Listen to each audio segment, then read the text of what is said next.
A tecnologia tem transformado o trabalho de investigação, como a gente viu há pouco. As novas técnicas, aliadas à astúcia de muitos peritos, estão colocando em xeque a ação dos criminosos. Como no caso da quadrilha que comandou o maior roubo a banco da história do país. Os detalhes você vê agora. Estes são alguns dos mais audaciosos ladrões do país, presos na Operação Topeira, em Porto Alegre. Eles foram flagrados cavando um túnel em direção ao cofre de uma agência bancária. A quadrilha foi pega pela polícia, mas desmascarada pela perícia. Quando houve o estouro, o que aconteceu? Nós fomos atrás das características. Parece um escritório comum, mas esses homens são peritos criminais de engenharia. Eles descobriram que a mesma quadrilha está envolvida nos 3 principais assaltos a banco do país. Em Fortaleza, Maceió e Porto Alegre, nos 3 casos, a mesma assinatura. A maneira como os túneis foram construídos pelos bandidos. As 3 aberturas dos túneis eram muito semelhantes, ó, 66, 68, 70, 62, 60, 60. Ora, o cara pode fazer com qualquer tamanho. Por que ele vai fazer com um tamanho tão próximo e quadrado? Podia ser uma coincidência. Detalhes que só puderam ser percebidos porque os mesmos peritos atuaram nas 3 circunstâncias. Em Fortaleza, os ladrões passaram um fim de semana dentro do prédio do Banco Central. Saíram de lá levando mais de 164 milhões de reais, num dos maiores assaltos a banco do país.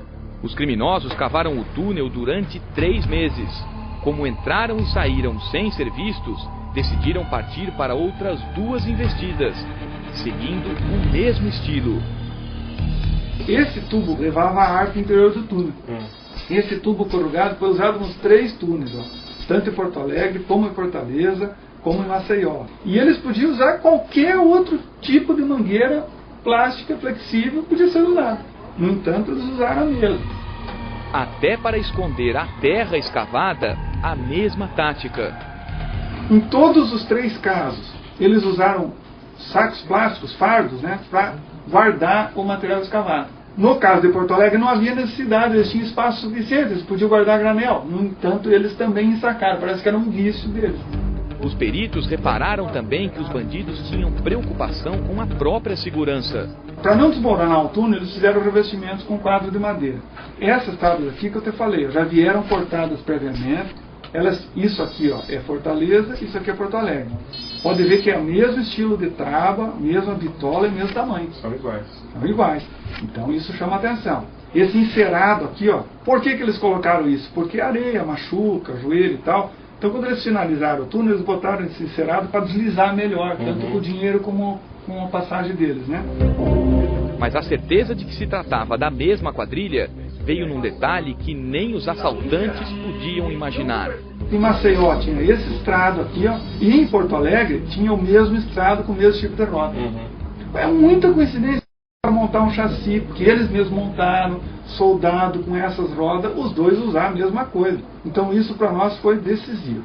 Se você colocar um item só, você pode chamar que é coincidência, mas começa a ligar 1, 2, 3, 4, 5 itens, você não deixou de ser coincidência, passa a ser uma coisa muito forte, né? A conclusão da perícia fez com que a maior parte do bando fosse acusada dos 3 crimes, mesmo tendo sido pega em apenas um deles. As impressões digitais dos criminosos foram colocadas neste super banco de dados. Aqui estão armazenadas 20 milhões de digitais. Na sala onde ficam os computadores do sistema, só entram pessoas autorizadas. Até fragmentos de impressões digitais encontrados em locais de crime são armazenados, o que pode ajudar a desvendar casos aparentemente sem solução. De um sequestro na Caixa Econômica Federal. E quando os papiloscopistas foram ao local do crime, encontraram um copo. Nesse copo foi levantado uma impressão digital. Nós pegamos essa impressão digital e inserimos dentro do banco de dados. Procuramos, nada. Não tinha, não tem dono. Ela ficou lá guardadinha. Caso Alagoas, com história. Quando foi agora no caso da Topeira do Rio Grande do Sul, 26 pessoas foram presas. Pegamos as impressões digitais das 26 pessoas, inserimos no banco. A certa altura, tal impressão digital, ela veio aqui e do lado apareceu a impressão digital daquele assalto lá de Alagoas. Nós olhamos, confirmamos a mesma pessoa. O senhor teve uma prova de que aquele bandido participou de um assalto anterior. Ou seja, o cara ia ser incriminado pelo caso da toupeira e pelo caso do sequestro lá na Caixa Econômica Federal. Mais uma arma tecnológica contra o crime. E a tecnologia hoje, ela é empregada para o bem e para o mal. Então, o combate ao crime organizado exige que a polícia tenha, no mínimo, os mesmos equipamentos que os infratores têm. E são tantos os tipos de golpe que muitas vezes apenas os modernos equipamentos conseguem flagrar um crime.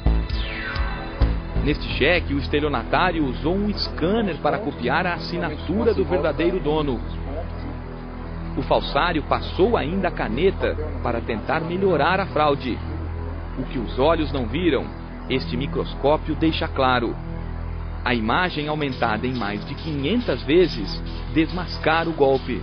Aí você pode ver os pontos da tinta debaixo da caneta. Ele usou a caneta para recobrir, para tentar melhorar a qualidade da falsificação. Mas você pode ver todos os pontos aqui. Da folha de cheque para o dinheiro. Notas de R$50 que circulam no mercado são examinadas. A cópia é considerada de qualidade pela perícia, mas não passa pelo olho eletrônico. O PC dele não conseguiu reproduzir. Algumas conseguem reproduzir, mas não com a mesma qualidade dessa impressão aqui que vem da Casa da Moeda. Uma das moedas mais difíceis de falsificar é o euro, que tem dezenas de itens de segurança invisíveis a olho nu. Mesmo assim, alguns criminosos tentam reproduzi-lo. Luzes e filtros especiais denunciam qualquer falsificação. Algumas tintas, elas absorvem no infravermelho e outras não. Então você pode perceber, à medida que os filtros vão passando aqui, então vai desaparecendo alguma parte da tinta e fica só uma faixa de uma tinta especial, né, que não absorve no infravermelho. Entre as brasileiras, a nota de R$20 é a mais difícil de ser copiada.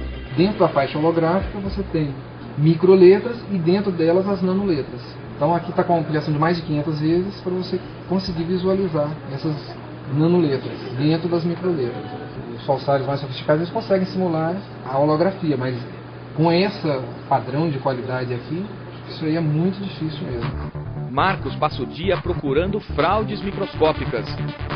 Mas é na hora de receber um troco no comércio que ele corre o mesmo risco de um cidadão comum. Você nunca foi enganado?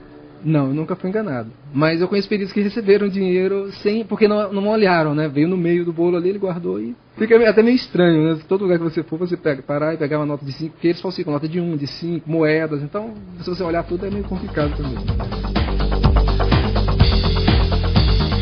E no próximo bloco, o país que transformou o crime em diversão e um roteiro turístico que atrai gente curiosa para conhecer o que há de sinistro por trás da história.